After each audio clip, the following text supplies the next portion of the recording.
नमस्कार। आज के इस वीडियो में हम शुरू करेंगे यूनाइटेड किंगडम या हम इसको कह सकते हैं ब्रिटिश द्वीप समूह का प्रादेशिक अध्ययन।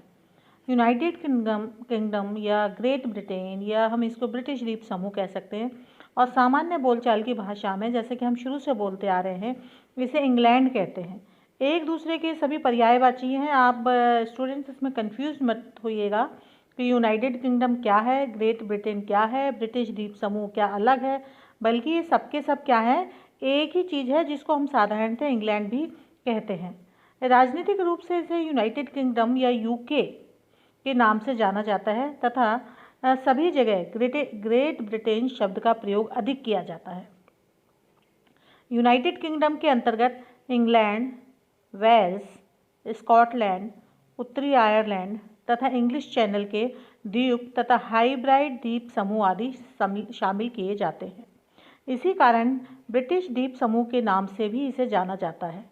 एक समय था जब ग्रेट ब्रिटेन विश्व की सर्वोच्च राजनीतिक शक्ति तथा इसका साम्राज्य पूरे एशियन कंट्रीज़ के साथ साथ भारत के ऊपर भी बहुत अधिक समय तक रहा था, किंतु उस समय के साम्राज्यवाद का समाप्त होना तथा विश्व के अन्य देशों से विशेषकर संयुक्त राज्य और पूर्वी सोवियत संघ के उदय के कारण इसका राजनीतिक सर्वोच्चता धीरे धीरे समाप्त होती चली गई, किंतु आज भी विश्व के प्रमुख देशों में इसका स्थान है। राजनीतिक ही नहीं अपितु औद्योगिक प्रगति के में ब्रिटेन शुरू से ही अग्रणी रहा है। वहीं औद्योगिक क्रांति का सूत्रपात हुआ तथा परिवहन क्रांति का यह क्षेत्र प्रणेता रहा है। वास्तव में ब्रिटेन की आर्थिक एवं राजनीतिक प्रगति के पीछे यहाँ के भौगोलिक कारण उत्तरदायी रहे हैं और आज भी यह कारण इसके संपूर्ण परिवेश को नियंत्रित कर रहे हैं। क्यों उत्तरदायी रहे हैं? क्योंकि एक समुद्री स्थिति लिए हुए जिससे कि व्यापार के लिए इसको बहुत अधिक भौगोलिक सुविधाएं प्राप्त हुई थी। यूरोप के देशों में ब्रिटेन का प्रादेशिक भौगोलिक अध्ययन विशेष महत्व रखता है। अब हम बात करेंगे इसकी स्थिति की। ग्रेट ब्रिटेन या यूनाइटेड किंगडम यूरोप के उत्तर पश्चिम में स्थित है और इसकी भौगोलिक स्थिति 50 डिग्री उत्तर अक्षांश से लेकर 60 डिग्री उत्तरी अक्षांशों तक है।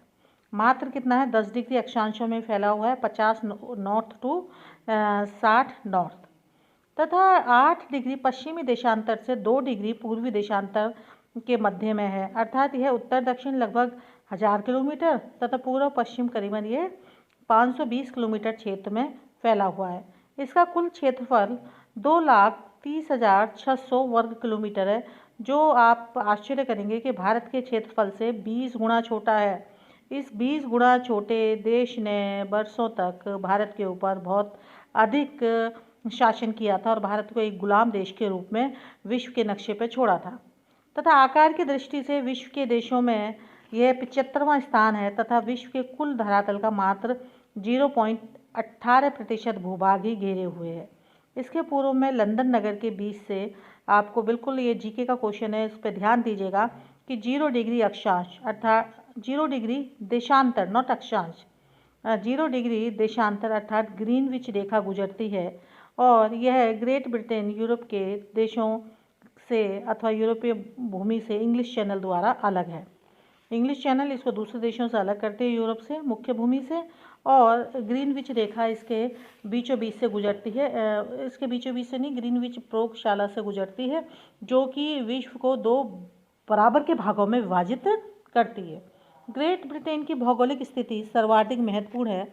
इसका प्रभाव यहाँ की शक्ति, राजनीति एवं आर्थिक प्रगति पर अत्यधिक पड़ा है तथा आज भी यह महत्वपूर्ण है। और इसकी सबसे बड़ी विशेषता ये है कि यह उत्तरी पश्चिमी यूरोप में प्रायद्वीपीय स्थिति रखता है तथा यूरोप की मुख्य भूमि से अलग होने के कारण पिछले कुछ सालों से या शताब्दियों से सीमा विवादों से दूर रहा है। ये इसकी बहुत बड़ी विशेषता है।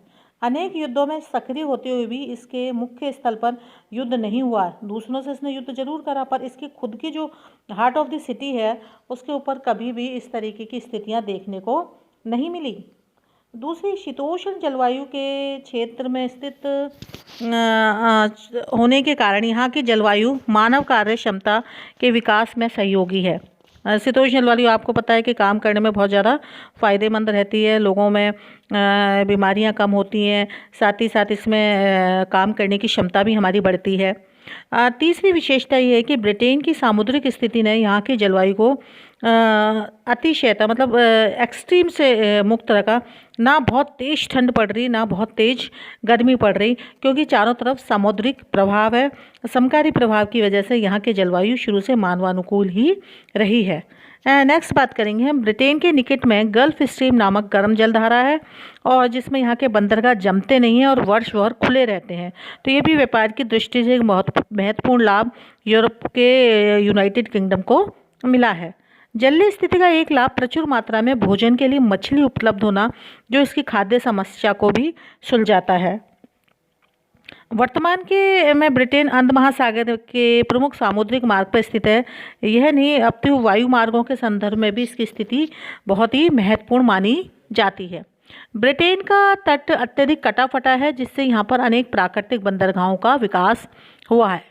अमेरिका की खोज के पश्चात ब्रिटेन की स्थिति व्यापारिक एवं सामरिक दृष्टि से महत्वपूर्ण हो गई थी और स्थिति की विशेषता के ही कारण यहाँ पर शुरू से ही समुद्री यात्राएं की गई तथा उन्हीं के माध्यम से उपनिवेश स्थापित हुए थे और इसलिए समुद्री स्थिति की वजह से इसने यूरोपियन देशों ने अफ्रीकन और एशियन कंट्रीज़ पे अपना आधिपत्य जमाना शुरू कर दिया था। उपनिवेश अब समाप्त हो चुके हैं, किंतु इनके अप्रत्यक्ष संबंध आज भी कायम है। ग्रेट ब्रिटेन की भौगोलिक स्थिति इसके लिए विश्व में एक प्रमुख भूमिका निभाती है। हम बात करेंगे भूगर्भिक बनावट की, अर्थात चट्टानों का स्वरूप यहाँ पर कैसा है।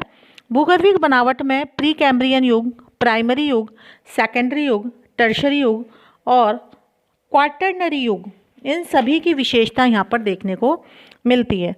अब हम बात करते हैं ग्रेट ब्रिटेन का धरातल। ग्रेट ब्रिटेन का धरातल यहाँ तीन भागों में बांटा जाता है, दो भागों में बांटा जाता है, निम्न भूमि और उच्च भूमि। निम्न भूमि में वह ऊंची उठी पर्वतमालाओं के किनारे किनारे परतदार चट्टानें बनी हुई है, जिसमें मिडाईलैंड, दक्षिण और पूर्वी इंग्लैंड शामिल किए जाते हैं। इसे डाउन्स और फेंस के नाम से पुकारते हैं। तो निम्न भूमि को किसके नाम से पुकारा गया? डाउन्स और फेंस के नाम से इसको हम पुकारते हैं। इसके अलावा स्कॉटलैंड का मध्यवर्ती मैदान भी निम्न भूमि में शामिल किया जाता है। उच्च भूमि स्कॉटलैंड से वेल्स तक चली गई है और मध्य में चौड़ी फैली हुई है और पिनाइन के रूप में पुकारी जाती है, जैसे कि इस मैप में भी आप इस चीज़ को देख सकते हैं। यह पहाड़ कैम्ब्रियन युग के बने हुए हैं और दक्षिण पश्चिम में कोस्टावल पहाड़ियों और पश्चिम में इंग्लैंड तक चली गई है। उत्तर में पिनाइन श्रेणी का नाम भी उत्तरी मध्य इंग्लैंड में के पहाड़ सोबोयट दक्षिण उच्च भूमि बनाती है। स्कॉटलैंड में ग्राम्पियन पहाड़ और स्कॉटलैंड की उच्च भूमि बनाते हैं। यही ब्रिटेन की सबसे ऊंची चोटी वैन नेविस, दोबारा ध्यान दीजिएगा, ब्रिटेन की सबसे ऊंची चोटी वैन नेविस है, जो लगभग 1350 मीटर है। यह समग्र पर्वतमाला कैलोडियन पर्वत निर्माणकारी हलचल से बनी हुई है। स्कॉटलैंड और स्कैंडिनेवियन पहाड़ों की चट्टानें एक सी कठोर और पुरानी हैं।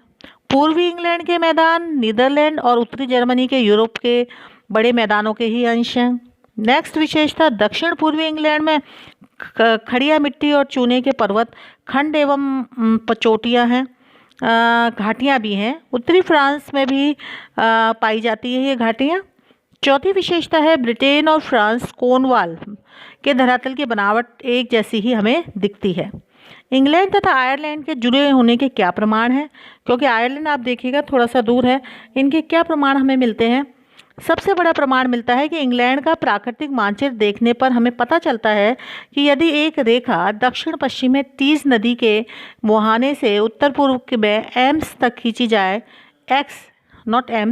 एक्स तक खींची जाए, तो यह रेखा ग्रेट ब्रिटेन को दो भागों में विभाजित करती है, उत्तर पश्चिम में उच्च भूमि और दक्षिण में पूर्वी निम्न भूमि।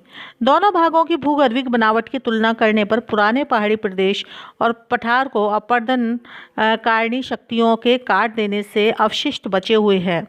यह कैलोडियन पर्वत की पर्वत निर्माणकारी हलचल से बने मोड़दार पर्वत हैं। ग्रेट ब्रिटेन के अधिकांश कोयला क्षेत्र इसी रेखा के उत्तर पश्चिम में फैले हुए हैं। यहाँ की चट्टानें पुरानी हैं, इन पर मिट्टी की पतली परत पाई जाती है और अनुपजाऊ है। इन भागों में ठंडी जलवायु, यातायात के साधनों तथा बहुमूल्य खनिजों का अभाव है। इनमें स्कॉटलैंड की उच्च भूमि और दक्षिणी स्कॉटलैंड की उच्च भूमि, इंग्लैंड का लेक डिस्ट्रिक्ट, पिनाइन पर्वत श्रृंखला, वेल्स के पहाड़, कॉर्नवल की मूरलैंड की भूमियाँ और डिवोन और उत्तरी आयरलैंड के पहाड़ भी हैं। इनकी मुख्य श्रेणियों